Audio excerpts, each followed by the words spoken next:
Hello everyone.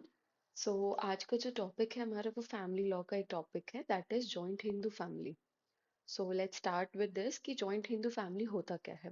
तो joint Hindu family में basically एक कॉमन मेल एंसेस्टर होता है और वो कॉमन मेल एंसेस्टर एंड उनकी जो बाकी जो मेल डिसेंडेंट्स एंड उनकी वाइफ्स जो है they all constitute to be as a joint Hindu family. अब यहाँ पे जॉइंट हिंदू फैमिली में एक कॉमन मेल एंसेस्टर होता है जो इस एग्जाम्पल में हमारे पास एफ है। Apart from this joint Hindu family में कौन कौन से मेंबर्स होते हैं। तो वो वाइफ होगी हमारे पास इस कॉमन मेल एंसेस्टर की। उसके बाद हमारे पास जो इनके लीनियल मेल डिसेंडेंट्स हैं वो होंगे। उसके बाद वाइफ्स होंगे हमारे पास ये लीनियल मेल डिसेंडेंट्स के। इसके बाद हमारे पास ये सन या डॉटर होंगे हमारे पास इन मेल डिसेंडेंट्स की। अपार्ट फ्रॉम दिस हमारे पास अनमैरिड डॉटर्स जो है वो भी जॉइंट हिंदू फैमिली जो है उनका पार्ट होती है, उनके मेंबर्स होती है। लेकिन एक मैरिड डॉटर जो है वो एक married daughter joint Hindu family की जो मेंबर है वो नहीं होती है।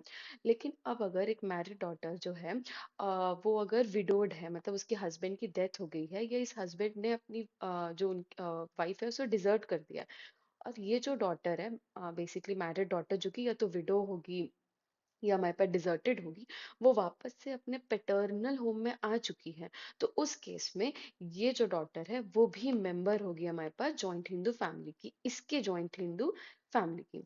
तो ये सारे के सारे यहाँ पे जो है हमारे पास एक्सक्लूडिंग हर जो है वो मेंबर है हमारे पास जॉइंट हिंदू फैमिली के। वाई एक्सक्लूडिंग हर? क्योंकि ये मैरिड है। अब ये हमारे पास मैरिड है तो ये अपने हस्बैंड की जॉइंट हिंदू फैमिली की पार्ट बनेगी, ना कि अपने फादर की जॉइंट हिंदू फैमिली की पार्ट। ये जो कंसेप्ट है ना हमारे पास, ये एक ट्रेडिशनल हिंदू लॉ का कंसेप्ट है। तो इस कारण से यहाँ पे जो फीमेल्स है हमारे पास वो अपने हस्बैंड, अपने इन लॉज के साइड की जो है जॉइंट हिंदू फैमिली की मेंबर बनती है। ऐसा इसीलिए भी है क्योंकि अगर ये अपनी फादर की जॉइंट हिंदू फैमिली की पार्ट भी बनी तो यहाँ पे मैरिड डॉटर्स को डुअल बेनिफिट मिलेगा। एक तो अपने इन लॉज के साइड का भी और दूसरा अपने पैटर्नल साइड का भी। तो सेम फिर इक्वालिटी को देखते हुए फिर जो मेल मेंबर्स होंगे वो भी डिमांड करेंगे कि इन्हें भी डुअल साइड की जो है बेनिफिट चाहिए। तो इससे बहुत कंफ्यूजन होगा। इस कारण से हमारे पास जो मैरिड डॉटर्स है वो सिर्फ और सिर्फ अपने हस्बैंड की जॉइंट हिंदू फैमिली की जो है पार्ट होती हैं। तो यहाँ पे जॉइंट हिंदू फैमिली का हमारे पास डेफिनेशन लिखा है कि कोई भी ऐसा फैमिली जो ओरिजिनेट करता है कॉमन मेल एंसेस्टर, जैसे कि यहाँ पे एग्जांपल एफ है हमारे पास, वो अलाइव भी हो सकता है, डेड भी हो सकता है। क्योंकि हमारे पास जॉइंट हिंदू फैमिली के क्रिएशन के लिए तो चाहिए होता है एक कॉमन मेल एंसेस्टर, पर कंटिन्यूएंस के लिए नहीं चाहिए होता है। बाकी जो ये हमारे पास मेंबर्स हैं ये भी हमारे पास जॉइंट हिंदू फैमिली को कंटिन्यू कर सकते हैं। सिर्फ क्रिएशन के लिए कॉमन मेल मेंबर जो है हमारे पास चाहिए होता है। तो जॉइंट हिंदू फैमिली जो है वो कैसे कैसे एक्सपैंड करती है। Number one, marriage. जैसे यहाँ पे ये W1 W2 ये जो यहाँ पे इंट्रोड्यूस हुए ये मैरिज के थ्रू इंट्रोड्यूस हुए और इससे हमारी जो जॉइंट हिंदू फैमिली है वो एक्सपैंड हुई। Second, birth. ये जो यहाँ पे चिल्ड्रंस बॉर्न हो रहे हैं यहाँ पे ये भी आप कह लो एफ के जो चिल्ड्रंस बॉर्न हुए हैं ये बाय बर्थ यहाँ पे हमारे पास जॉइंट हिंदू फैमिली को एक्सपैंड कर रहे हैं, या बाय अडॉप्शन। फॉर एग्जाम्पल अगर ये सन अडॉप्टेड होता तो ये from the date of adoption जो है ये भी हमारे पास जॉइंट हिंदू फैमिली का पार्ट बन जाता। तो जॉइंट हिंदू फैमिली का जो कंसेप्ट है वो एक्सपेंसिव कंसेप्ट है। वो चलते जाता है हमारे पास। जो जॉइंट हिंदू फैमिली कंसेप्ट जो है वो कंटिन्यू होते रहता है तब तक जब तक कि पार्टीशन ना हो जाए या सारे के सारे मेंबर्स की जो है हमारे पास डेथ ना हो जाए। सिर्फ इन्हीं दो सिचुएशंस में हमारे पास जॉइंट हिंदू फैमिली एंड होगी, वरना ये एक एक्सपेंसिव कंसेप्ट है हमारे पास।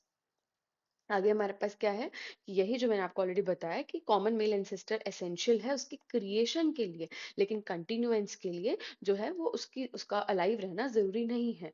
क्योंकि उसकी डेथ के बाद भी हमारे पास जीएचएफ हमारा जो जॉइंट हिंदू फैमिली है वो एंड नहीं होता है, वो परपेचुटी तक कंटिन्यू होते ही रहता है। जैसे कि मैंने बताया कि इसके डेथ के बाद भी जो है ये सारे लोग कंटिन्यू करेंगे हमारे पास जॉइंट हिंदू फैमिली जॉइंटनेस को जो है कंटिन्यू करते रहेंगे।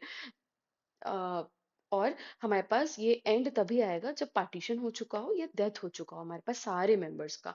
तो ही हमारे पास जॉइंट हिंदू फैमिली एंड होगी। अब डिक्रीज कैसे करेगा? वही डेथ से डिक्रीज करेगा। Marriage of unmarried daughter.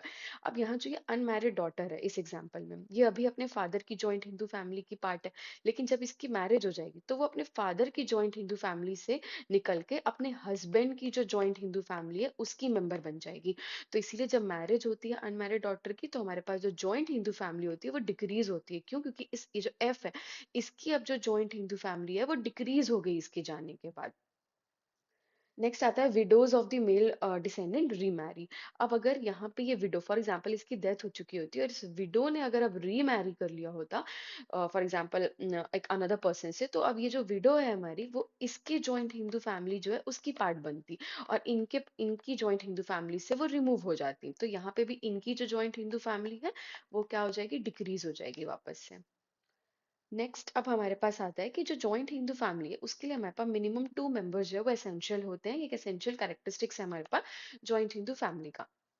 अब हिंदूज में जो है हमारे पास जो जॉइंट हिंदू फैमिली है वो एक नेवर एंडिंग प्रोसेस है। वो एक जनरेशन से जो है दूसरे जनरेशन में पास ऑन, मतलब वो एक्सपैंड होते रहता है तब तक जब तक अगर पार्टीशन ना हो। अगर पार्टीशन हुआ तब तो वो एंड हो जाएगा, वरना नेक्स्ट जनरेशन में एक्सपैंड होते रहेगा। जैसे कि हमारे इस एग्जाम्पल में ये एक्सपैंड होते रहेगा। अब ये इनकी आगे सन्स होंगे कोई, तो ये एक्सपैंड होते रहेगा हमारे पास जॉइंट हिंदू फैमिली जो है। और कॉमन मेल एंसेस्टर पहले ये थे, तो अब इस वाली फैमिली में ये बन जाएंगे। मतलब एक जॉइंट हिंदू फैमिली के अंदर काफी अलग अलग जॉइंट हिंदू फैमिलीज जो है वो हो सकते हैं।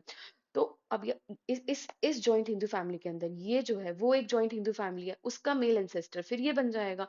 तो इस तरह से जो है हमारे पास जॉइंट हिंदू फैमिली जो है वो कंटिन्यू होती जाएगी। आगे this rule gives support to the presumption that every Hindu family is a joint Hindu family. इसीलिए हमेशा जो कोर्ट है वो एक प्रिजम्पशन लेके चलती है कि जितनी भी फैमिलीज है हमारे पास हिंदू लॉ के अंदर, वो सब की सब जो है हमारे पास वो जॉइंट हिंदू फैमिली होगी। तो एक बेसिकली प्रिजम्पशन होता है कि जितनी भी हिंदू फैमिलीज है सबकी सब एक जॉइंटनेस के स्टेट में रह रही है, unless the contrary is proof. Contrary proof कर दिया गया है तब तो ठीक है, वरना हमेशा ही जो जनरल सेंस में माना जाएगा कि कोई भी अगर हिंदू फैमिली है तो वो जॉइंट हिंदू फैमिली ही है।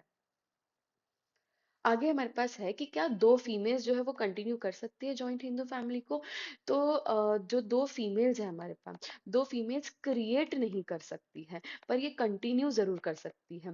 क्योंकि हमारे पास हमेशा ही ये देखा जाता है कि पोटेंशियलिटी या कैपेसिटी क्या है हमेशा एक मेल मेंबर ऐड करने के लिए। क्योंकि जो फीमेल्स है उनके पास एक कैपेसिटी है to always add a male member to the family, इसीलिए ये कंटिन्यू तो कर सकती है पर हमारे पास ये क्रिएट नहीं कर सकती है।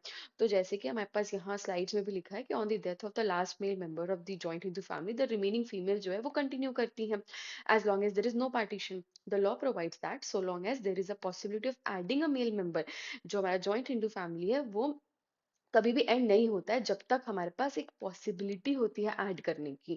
तो इसी ये जो ये टेस्ट है इसी को हम कहते हैं पोटेंशियलिटी और कैपेसिटी ऑफ विडोज या unmarried daughters to bring a male member. जैसे फॉर एग्जांपल अगर हम देखते हैं तो एक हमारे पास जॉइंट हिंदू फैमिली थी, उस जॉइंट हिंदू फैमिली में मान लो सिर्फ दो ही फीमेल्स जो है हमारे पास, दो ही फीमेल जो है वो बच गई है, एक डॉटर्स बच गई है और एक हमारे पास विडो बच गई है, दो ही फीमेल्स हमारे पास बची हुई है। अब इन दोनों के पास ये कैपेसिटी है कि ये एक मेल मेंबर को ऐड कर सकते हैं, या तो ये अडॉप्ट कर ले हमारे पास, अडॉप्ट कर ले। क्योंकि देखो अगर बर्थ तो अभी नहीं, क्योंकि बर्थ देने में मतलब क्या होगा, ये दोनों को फिर रीमैरी करना होगा। तो अब अगर ये रीमैरी करेंगी तो ये अपने जो न्यू हस्बैंड है उनकी जॉइंट हिंदू फैमिली के पार्ट बन जाएगी। बट अगर अडॉप्शन करेंगी तो ये इसी जॉइंट हिंदू फैमिली जो है उसको कंटिन्यू करेंगी। तो हेंस यहाँ पे डॉटर एंड विडोज दोनों के पास ही हमारे पास कैपेसिटी है न्यू मेंबर को ऐड करने की, that is by the virtue of adoption. अब डॉटर्स का अगर हम देखें तो हमारे पास एक एक्ट है Hindu adoption and maintenance act. इस एक्ट के आने से पहले क्या था, जो डॉटर्स थी वो एडॉप्ट नहीं कर सकती थी हमारे पास। तो क्या माना जाता था इस एक्ट के आने से पहले कि अगर सिर्फ और सिर्फ डॉटर्स बच गई हैं तो जो जॉइंट हिंदू फैमिली है हमारे पास वो एंड आ जाएगी। लेकिन हमारे पास हिंदू एडॉप्शन मेंटेनेंस एक्ट आने के बाद सेक्शन 8 में डॉटर्स को भी राइट मिल गया कि वो भी अब जो है अडॉप्ट कर सकती है, उनके पास भी अब राइट आ गया अडॉप्शन करने का। एंड अब जो है डॉटर्स जो है वो भी कंटिन्यू कर सकते हैं जॉइंट हिंदू फैमिली को of her father by adding a male child by the virtue of the adoption. हमारे पास एक केस है सीआईटी वर्सेस संध्या रानी दत्ता 2001 का, ये सुप्रीम कोर्ट का केस है जिसमें ये कहा गया है कि जॉइंट हिंदू फैमिली को स्टार्ट करने के लिए हमेशा ही एक सीनियर मोस्ट मेल मेंबर का होना बहुत एसेंशियल है, sine qua non, it's very essential to have a senior most male member for the for the creation of a joint Hindu family. तो जॉइंट हिंदू फैमिली का क्रिएशन होना एक फीमेल के through, ये एक एलियन कंसेप्ट है हिंदू लॉ में। हिंदू लॉ में जैसे कि मैं पहले बता चुकी हूँ कि फीमेल जो है वो कंटिन्यू जरूर कर सकती है joint Hindu, already existing joint Hindu family को, पर वो क्रिएट जो है वो नहीं कर सकती है, फीमेल्स क्रिएट नहीं कर सकती हैं। तो ये जो था हमारा टॉपिक था जॉइंट हिंदू फैमिली से रिलेटेड। आई होप आपको समझ में आया होगा, ये इसकी स्लाइड्स है। So thank you so much. अब जो नेक्स्ट टॉपिक हम करेंगे, हमारे पास ये जॉइंट हिंदू फैमिली जो है ये हो गया है। अब जो नेक्स्ट टॉपिक हम करेंगे वो हम पढ़ेंगे कोपार्सनरी के बारे में। पहले हम कोपार्सनरी में सबसे पहले देखेंगे कि ट्रेडिशनली क्या फॉलो होता था कोपार्सनरी में। सबसे पहले ट्रेडिशनली हम देखेंगे कि ट्रेडिशनल हिंदू लॉ में क्या होता था, फिर बाद में हम 2005 के अमेंडमेंट की बात करेंगे, जिससे हमारे पास फीमेल्स जो थी वो इंट्रोड्यूस हो गई थी एज अ कोपार्सनरी। सो मिलते हैं नेक्स्ट वीडियो में। Thank you so much.